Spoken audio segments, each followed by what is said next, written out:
Imagine walking into a small town, expecting a fresh start, only to find yourself tied to a lamp post as everyone stares. Sounds like something out of a movie, right? Well, for me, it was real. And it all began with two cops who didn't know who they were messing with. I'm Danny Wilson, 54 years old, and after a long career in the big city as a police chief, I decided it was time for a change. Moving to this small southern town felt like the right step, a quieter pace of life, a chance to make a difference in a tight-knit community. Or so I thought. From the moment I arrived, I could sense the walls around this place. Everyone seemed to know everyone, and fresh faces weren't exactly welcomed with open arms. People didn't wave. They stared. It was as if they could smell the outsider on me. I've learned to observe before I act, and that's exactly what I did. I kept my head down, dressed casually in a worn-out cap and jacket, and strolled into a local diner for a cup of coffee. The second I stepped inside, I felt it, those eyes on me, scanning, judging, dismissing. Two men in uniform sat in the corner, their laughter cutting through the low hum of conversation. Jake and Mike, I would later learn their names. They looked at me like I was a stray dog who'd wandered into the wrong yard. "Hey, old man, you lost or something?" Jake called out, his smirk so sharp it could cut. I glanced their way but said nothing, just walked to the counter and ordered my coffee. The tension was thick, but I stayed calm, played it cool. Let them think I was a nobody, that's how you get the real story. I took my coffee to go, but Jake wasn't done. "Strangers don't last long around here," he said, loud enough for everyone to hear. The room chuckled, and I could feel their eyes following me out the door. I'd seen plenty of bullies in my time, and I knew better than to bite. For now, I let it slide. Now, here's the question for you, what would you do in my shoes? Would you stay calm, let it go, and wait for the right moment? Or would you confront them head-on, show them you're not to be messed with? Maybe a bit of both. Type option 1 for staying calm, option 2 for confrontation, or option 3 for both in the comments below. And hey, don't forget to like, subscribe, and share, because this story is one you won't want to miss. The cafe wasn't anything special, just the kind of small-town spot where people linger over coffee and share stories about their day. For me, it was a chance to see what this town was really like, who its people were. But from the moment I walked in, I felt like I'd stepped into the wrong place at the wrong time. The air went still. Conversations paused. All eyes turned to me, like I'd just walked onto a stage uninvited. I kept my head down, making my way to the counter, but the tension hung heavy in the room. Jake and Mike were sitting at a corner table, their uniforms crisp, their laughter loud enough to let everyone know they thought they ran the place. Jake was tall and wiry, with a smirk that seemed permanently etched on his face. Mike, his partner, was broad-shouldered and had the kind of presence that made you think twice before stepping out of line, at least, if you were someone they cared to treat fairly. To them, I wasn't even worth a second thought. "Hey, look at this guy," Jake said, loud enough for the whole room to hear. "Lost your way, old man? This ain't the bus station." His words were dripping with mockery, his grin wide as he leaned back in his chair. I could feel the heat of their stares, but I didn't bite. Instead, I ordered my coffee, taking my time, letting them show their true colors. Mike chimed in, his voice deep and dripping with arrogance. "You're a long way from home, ain't ya? We don't get too many tourists around here." The way he said tourists felt like a thinly veiled insult, as though I were some kind of intruder. The room chuckled softly, their laughter low but complicit. I grabbed my coffee and turned to leave, my face calm, my steps steady. Let them think I was just another passerby. I'd seen men like them before, and I knew better than to confront them head-on. This wasn't the time for that. But as I pushed open the door, Jake had one more parting shot. "Strangers don't last long around here," he called out. The words hung in the air as I stepped outside, their laughter echoing behind me. I'd seen enough for now. This town had its share of bullies, and they had no idea who they were dealing with. The next morning, I decided to clear my head with a run just outside of town. The air was crisp, the kind that wakes you up and reminds you you're alive. I was halfway through my route, feeling the rhythm of my steps, when I heard the low rumble of an engine behind me. A patrol car rolled up slowly, and there they were again, Jake and Mike, the self-proclaimed kings of this little kingdom. "Hey, runner. You lost?" Jake's voice cut through the quiet morning. He leaned out the window, his smirk as smug as ever. I slowed my pace, keeping my breathing steady. "Just enjoying the fresh air," I replied, my tone calm but firm. Mike chuckled from the driver's seat, his broad shoulders shifting as he turned to look at me. "Fresh air, huh? You sure you're welcome around here?" There it was again, that thinly veiled hostility, the not-so-subtle message that I didn't belong. Before I could respond, the car stopped, and they both stepped out. Jake's lanky frame loomed close, his eyes scanning me like he was sizing up prey. "Mind if we take a look?" he asked, though it wasn't really a question. Without waiting for an answer, he reached out and started patting down my pockets. His hands moved with practiced ease, like this was just another game to him. "Got something to hide?" Mike added, his grin wide as he leaned against the car. They were enjoying this, the power, the control. Jake pulled a random scrap of paper from my pocket, holding it up like he'd just found something incriminating. "What's this?" he sneered, waving it in front of my face. I didn't take the bait, just stood there, calm and silent. That seemed to irritate him more. "All right, let's take him for a little walk," Jake said, grabbing my arm. Mike took the other, and together they started marching me toward the center of town. I could feel the stares as we moved down the street, their grip firm but unnecessary. They were putting on a show, and I was the unwilling star. When we reached the town square, they tied me to a lamp post, their movements deliberate and theatrical. Jake made a grand gesture, turning to the small crowd that had gathered. "Ladies and gentlemen," he announced, his voice full of mockery. "We've got ourselves a real troublemaker here." Mike chimed in, adding his own crude jokes, their laughter echoing across the square. People pulled out their phones, recording the spectacle. Some chuckled, others looked away, uncomfortable but unwilling to intervene. I stood there, hands tied, letting them dig their own graves. They didn't know who I was, and they didn't care. But soon enough, they'd realize they'd picked the wrong man to mess with. The next morning, I dressed with purpose. The crisp navy uniform I hadn't worn since moving here suddenly felt heavier on my shoulders, the badge gleaming on my chest like a symbol of everything I stood for. Calm and composed, I made my way to the police station.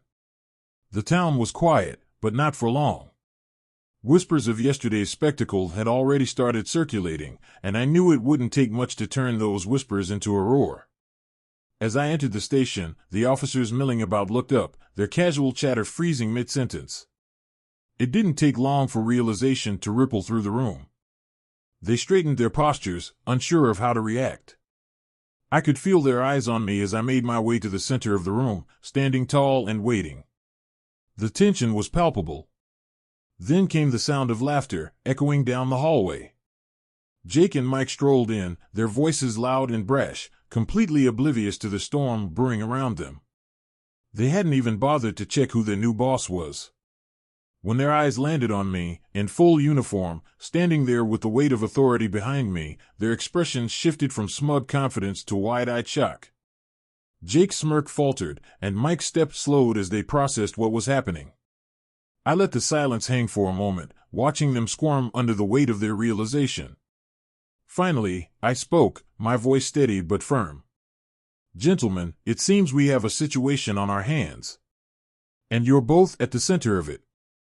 The color drained from their faces. Jake tried to recover, stammering something about a misunderstanding, but I raised a hand to stop him. "Save it," I said, my tone cold and measured. "You didn't bother to check who I was, did you? You just assumed I was some nobody you could humiliate for your own entertainment." I reached into my pocket and pulled out my phone. With a few taps, I played the video of their little performance from the day before, the screen facing the room. Their mocking comments, the laughter, the smug looks, it was all there, crystal clear. The room fell silent as the rest of the officers watched, their expressions shifting from surprise to disgust. Jake and Mike stood frozen, their confidence crumbling by the second. "This is what you thought was acceptable behavior?" I asked, looking directly at them. "This is how you treat someone you think is an outsider? Let me make one thing clear, this stops now." Jake, still clinging to a shred of defiance, muttered, "It was just a bit of fun. Tradition, you know? Keeps people in line." I raised an eyebrow. "Tradition? Public humiliation is your idea of tradition?" My gaze swept the room, meeting the eyes of every officer present. "From this moment forward, any behavior like this will be met with immediate consequences. We're here to serve and protect, not to entertain ourselves at the expense of others." By the time the video hit social media, it had already begun to spread like wildfire. Clips of me tied to that lamppost were shared, reshared, and commented on thousands of times. The town square's usual quiet was replaced with the buzz of reporters setting up cameras and protesters holding signs. The community, once passive spectators, had found their voice. People who had turned a blind eye or chuckled along were now demanding accountability. "This isn't who we are," one resident told a local journalist. "We can't just let this slide." News vans lined the streets, reporters jostling for interviews with anyone who would talk. Protesters held signs that read, "Justice for all," and "End abuse of power." The tide was turning, and it was turning fast. Within days, the scandal had grown far beyond our small town. The state police announced an investigation, and the mayor called for an emergency meeting. Jake and Mike, who had once strutted around like untouchable kings, were now at the center of a storm they couldn't control. Every arrest they'd ever made, every questionable decision, was being scrutinized under a microscope. The community's outcry was louder than anyone could have expected. People who had stayed silent for years began sharing their stories, speaking out about the times they'd been mistreated or humiliated. The floodgates had opened, and there was no closing them now. As I watched the protests grow and the media coverage intensify, I felt a sense of purpose. This wasn't just about me anymore. It was about something bigger, about ensuring that this town became a place where everyone, local or outsider, could feel safe and respected. The fight was far from over, but for the first time, it felt like real change was possible.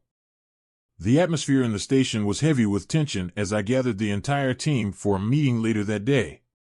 Every officer filed into the room, their faces a mix of unease and curiosity.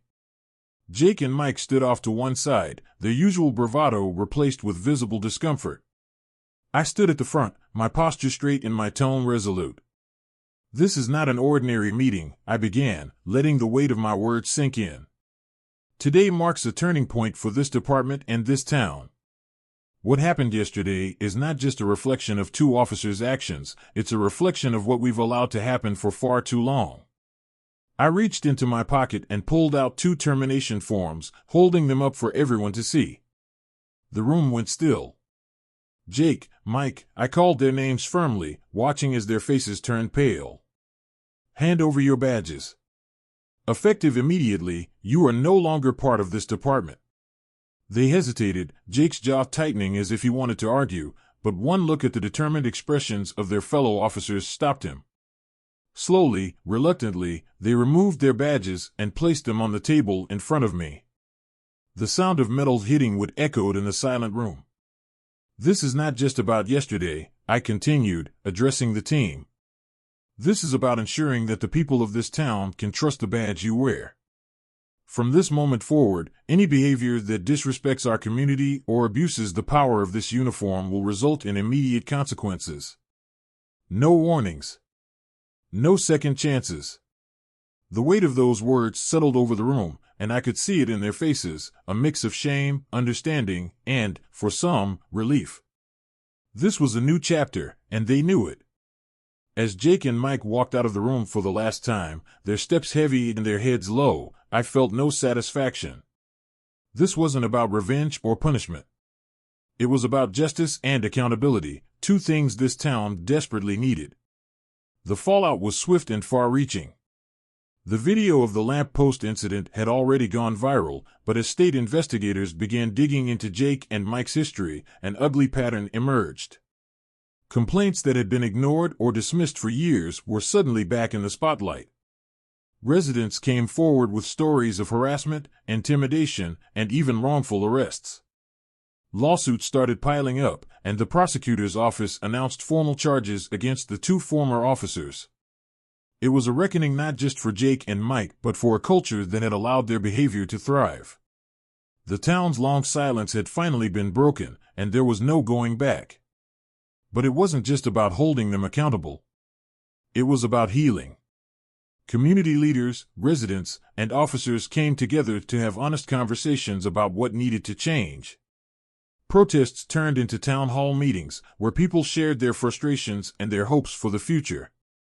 As I stood outside the station one evening, watching a group of kids playing in the park across the street, I felt a quiet sense of resolve. This wasn't the end of the story, it was the beginning of something better. For the first time in a long time, this town was starting to feel like a place where respect and fairness mattered. And that, more than anything, was worth fighting for. As I look back on everything that unfolded, one thing is clear: accountability and leadership are not optional, they're essential. It's easy to stand by and let things slide, to convince ourselves that someone else will step up or that the problem isn't ours to fix. But change only happens when we choose to act, even when it's uncomfortable or difficult. This story wasn't just about two officers abusing their power. It was about a community finding its voice, about people realizing they didn't have to accept the way things were. Leadership isn't about titles or uniforms, it's about doing what's right, no matter the cost. And standing up against injustice, even when you're the only one, is always worth it. But now I'd like to hear from you. If you were in my shoes, what would you have done? Would you have stayed calm and waited for the right moment, or confronted the situation head-on? And more importantly, how can we all work to ensure our communities are places of respect and fairness? I want to know your thoughts. Share them in the comments below. Don't forget to like, share, and subscribe to help spread this message. Together, we can inspire change, one step at a time. Let's keep this conversation going and make sure stories like this one remind us all of the power of standing up for what's right. Thank you for being a part of this journey. If this story resonated with you, please like, share, and subscribe to help spread the message of accountability and respect. Let's create a ripple effect for positive change. Have a story or thought to share? Drop it in the comments. I'd love to hear from you.